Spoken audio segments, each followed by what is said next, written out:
तो फाइनली आज घर से टाइम निकाल कर आ गए हम लोग मार्केट कूलर की मोटर को एक्सचेंज करवाने के लिए। तो पहले हम ले गए थे और सिर्फ 2 दिन ही चलाई और कूलर की जो मोटर थी वो जल गई थी और फिर हमने एक्सचेंज करके फिर आ गए। हमारा एक पार्सल था वो लेने के लिए। तो पार्सल में आपको बता दूं क्या था, तो सोमनाथ मंदिर से था, वो गुजरात से। तो हमने शिवरात्रि के दिन इन्होंने कुछ ऑनलाइन आवेदन किया था, मतलब एप्लीकेशन, पता नहीं, मुझे तो इतनी जानकारी नहीं थी, लेकिन इन्होंने कुछ आवेदन किया था प्रसादी के लिए। तो सिर्फ 25 रुपये में वहाँ से यहाँ तक सोमनाथ मंदिर से उज्जैन तक प्रसाद आया था, जिसको हम लोग लेकर आए। फिर इन्होंने चश्मा लिया अपना और फिर आ गए हम सीधे घर। थोड़ा सा किराने का सामान लेना था और उसके बाद घर आ गए और घर आते ही ये लग गए अपने काम पर, क्योंकि 3-4 दिन से बड़ी मुश्किल से हम लोगों ने दिन निकाले, क्योंकि वो इतनी ज़्यादा तेज़ गर्मी में और बिना कूलर से तो अब पता ही सकते हो कि मतलब कितनी ज़्यादा प्रॉब्लम आती है। तो 3-4 दिन बड़ी मुश्किल से निकले और उसके बाद फिर हमने आज फाइनली जाकर एक्सचेंज की मोटर को। और ये 2-3 दिन से जाने का सोच रहे थे, लेकिन मैं गेहूँ साफ़ कर रही थी और काम मुझे भी था मार्केट का। तो इन्होंने बोला कि अभी 2-3 दिन और रुक जाता हूँ, फिर साथ में चलेंगे तो मेरा भी सामान आ जाएगा और तुम्हारा भी आ जाएगा। तो इसलिए फिर हम लोग साथ में ही गए आज। और कल शाम को भी जाने का था, लेकिन फिर मैं रोटी सब्जी में लेट हो गई थी तो हम लोग जा नहीं पाए थे। और फिर जैसे ही आ गए तो मैं तो इतनी ज़्यादा थक गई थी और भूख भी लग रही थी, क्योंकि हम लोगों ने मार्केट में एक लस्सी पी थी और उसके अलावा कुछ भी नहीं खाया, क्योंकि ना अभी तो ऑयली चीज़ें मार्केट में खाना मन ही नहीं करता है ऐसी गर्मी में तो बिल्कुल भी। तो इन्होंने पूछा भी था कुछ खाने का, लेकिन मैंने मना कर दिया था और हम खाने पीने का कुछ लेकर भी नहीं आए थे। तो जैसे ही सीधे आए तो मैं तो थक गई थी, तो मैंने सबसे पहले मटके का ठंडा पानी पिया। उसके बाद भूख लग रही थी तो थोड़े से सेव परमल खा के सीधे आ गई मैं चाय बनाने के लिए किचन में, क्योंकि ऐसा मानना है हमारा कि जैसे ही थकान होती है तो चाय पीने से थकान दूर हो जाती है।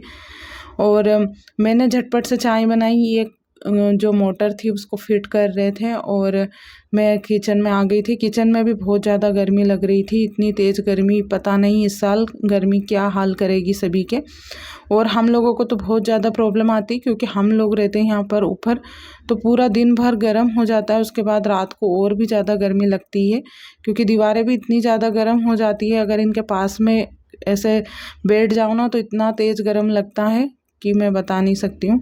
और आज तो मार्केट में भी मैं गई तो ज़्यादा कुछ सामान लेकर नहीं आई, क्योंकि इतनी तेज़ गर्मी थी तो कुछ भी लेने का मन नहीं कर रहा था। सिर्फ अपने लिए छोटे मोटे सामान थे वो लेकर आई ज़रूरी। तो कल के व्लॉग में अगर होगा तो मैं आपको ज़रूर दिखाऊंगी कि मैं क्या क्या चीज़ें लेकर आई थी। और बस ये सारी चीज़ें हम लोग घर लेकर आ गए। और ख़ास तो हम लोग मोटर के लिए ही गए थे, क्योंकि इतनी भारी गर्मी में और बिना पंखे कूलर के तो रह नहीं सकते। और फिर हमारी चाय बन गई थी और फिर मैं दूसरे वाले कमरे में लेकर गई चाय को और दोनों ने आराम से चाय बैठकर पी। और मैं इनको बोल रही थी कि आप भी मेरे व्लॉग में आया करो, क्योंकि मैं अकेली बनाती हूँ तो मुझे भी अच्छा नहीं लगता। मैं दूसरों के व्लॉग देखती हूँ ना तो उसमें पूरी फैमिली रहती है, लेकिन मेरे साथ तो कोई रहता नहीं है। तो मैं इनसे बोल रही थी कि आप भी आया करो मेरे व्लॉग में, तो हम दोनों मिलकर बनाएंगे व्लॉग। तो ये ऐसे ही मजाक कर रहे थे कि अगर तुम्हारी अर्निंग होगी तो उसमें से मेरे भी थोड़े बहुत बनेंगे पैसे। तो मैं इनसे बोल रही थी कि पूरे आप ही रख लेना। तो ऐसे ही हम लोग बातें कर रहे थे और मैं बस हम लोगों ने चाय ख़त्म की और उसके बाद फिर मैं थोड़ी देर के लिए सो गई थी, क्योंकि कहीं आना जाना रहता है तो बहुत ज़्यादा थक जाते हैं। कहीं से भी आते हैं चाहे थोड़ी दूर जाओ तो भी थक जाते हैं, और गर्मी के टाइम पे तो इतनी ज़्यादा थकान होती है।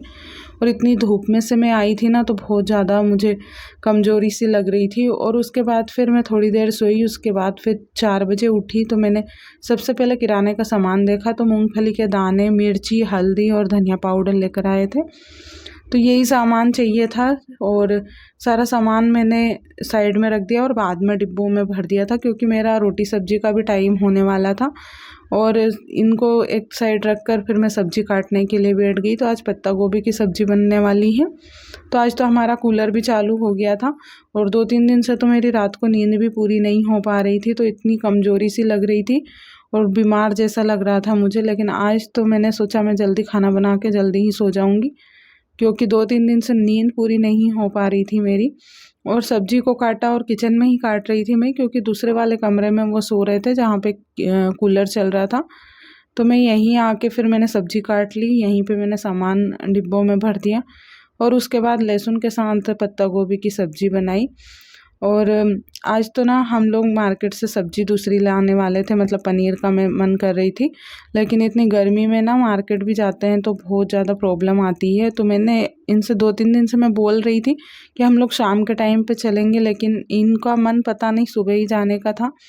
तो मैंने इनको 2-3 दिन से मैं बोल रही थी कि अब शाम को ही चलेंगे। तो शाम के टाइम पे लोग अच्छे खासे मार्केट में रहते हैं और अच्छी खासी चीज़ें ले सकते हैं हम, क्योंकि सारी चीज़ें आ जाती है। ठंड मतलब थोड़ा मौसम ठंडा हो जाता है और सुबह सुबह के टाइम निकल जाते हैं तो मार्केट इतनी जल्दी खुलता नहीं है। लेकिन हम आज जैसे ही खाने से फ्री हुए तो नहा धोकर सीधे चले गए थे मार्केट। तो टाइम से ही वहाँ पर पहुँच गए थे। जैसे ही मार्केट खुला हम लोग मतलब सुबह सुबह के टाइम पर ही गए थे।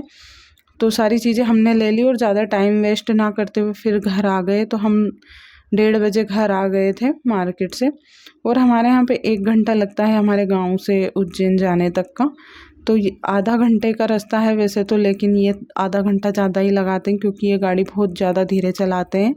तो इसलिए हम लोगों को आधा घंटा ज़्यादा लग जाता है और थोड़ा बहुत ट्रैफिक भी रहता है, तो उस वजह से भी टाइम लगता ही है। और सारी चीज़ें अगर हम एक दुकान से ही लेते हैं ना तो उसमें इतना ज़्यादा टाइम नहीं लगता है, लेकिन एक दुकान से दूसरी दुकान जाते हैं ना तो उसमें थोड़ा बहुत टाइम लग ही जाता है।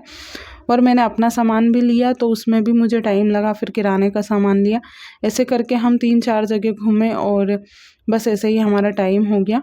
और सोमनाथ मंदिर की प्रसाद का मैं आपको डिटेल में, अगर आप लोग जानना चाहते हैं कि इन्होंने कैसे आवेदन किया, तो मैं इन्हीं को बोल दूँगी, यही आप लोगों को डिटेल में बता देंगे। क्योंकि हम लोगों ने शिवरात्रि के दिन किया था, उसकी प्रसादी अब आई तो उसमें रुद्राक्ष और कुछ भस्म वगैरह आई है और बिलपत्र भी है।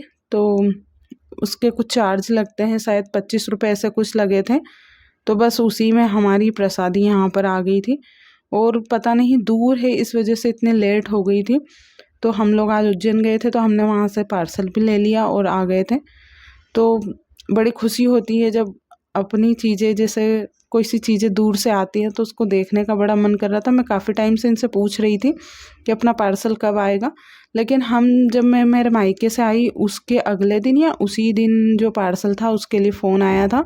तो उसके बाद हम लोगों को जाना हुआ ही नहीं उज्जैन। तो आज हम लोग गए थे तो फिर हम हमारा पार्सल भी लेकर आ गए थे और फाइनली सब्ज़ी बनकर तैयार हो गई थी। तो आज मुझे पत्ता गोभी की सब्ज़ी को पकाने में बहुत ज़्यादा टाइम लगा क्योंकि सब्ज़ी से पूरी कढ़ाई भर गई थी और पकाते पकाते मैंने इतनी कर दी सब्ज़ी को। उसके बाद मैंने बगल वाले चूल्हे पर रख दी थी सब्ज़ी, क्योंकि इसको मैं थोड़ी देर और पकाऊँगी, जब तक मैं रोटियाँ बनाऊँगी जब तक। और फिर रोटियाँ बन जाएगी फिर मैं बंद कर दूँगी। तो मैंने आटा लगा कर रख दिया था। तो लगे हाथ सारे काम हो जाते हैं। 1 घंटा लगता है वैसे तो, अगर सब्ज़ी ऐसी पत्ता गोभी जैसी ना हो, क्योंकि पत्ता गोभी को ना थोड़ा सा पकाने में टाइम लगता है। इसको मैं थोड़ा कम फ्लेम पे ही पकाती हूँ। और उसके बाद फिर नरम नरम रोटियाँ बनाई मैंने। और अभी गर्मी के टाइम पे तो पता नहीं आटा इतना ढीला हो जाता है, मतलब थोड़ा सा सख्त लगाते हैं तो वो भी ढीला हो जाता है, लेकिन इसकी रोटियां बहुत अच्छी बनती है। जब से मैं ये पीतल की परात लेकर आई हूँ इसी में लगाती हूँ ना, तो इसकी रोटियां बहुत ही अच्छी बनती है। तो आप लोग ज़रूर ट्राई करना। मैंने अपने घर पर भी बताया अपनी मम्मी को, तो मेरी मम्मी बोल रही थी कि अपने यहाँ पर भी पहले इसी में लगाते थे, लेकिन फिर स्टील की इसमें लगाने लग गए। फिर खाना बना के खाना खा के फ्री हो गए। फिर मेरी ड्यूटी थी कूलर में पानी भरना, तो आज तो कूलर चालू हो गया था तो मैंने बड़े शौक से पानी भरा है इसमें। तो नीचे से टंकी से मैं पानी लेकर आई। उसके बाद मैंने धीरे धीरे करके इसमें पानी डाला और फिर मैं काम से फ्री हो गई थी। तो बड़ा सुकून मिलता है जब काम से फ्री होकर आराम से बैठते हैं और पता चलता है बस अब कुछ काम नहीं है सुबह तक। तो आज का व्लॉग यहीं पर मैं ख़त्म करती हूँ। अगर आज का व्लॉग आपको पसंद आया हो तो प्लीज़ चैनल को सब्सक्राइब कर दीजिएगा अगर नए हो तो। और वीडियो को लाइक ज़रूर कीजिएगा, कमेंट ज़रूर कीजिएगा कि आप लोगों को वीडियो कैसा लगा। और सोमनाथ जो प्रसादी है उसके बारे में अगर आप डिटेल में जानना चाहते हैं तो मैं अगले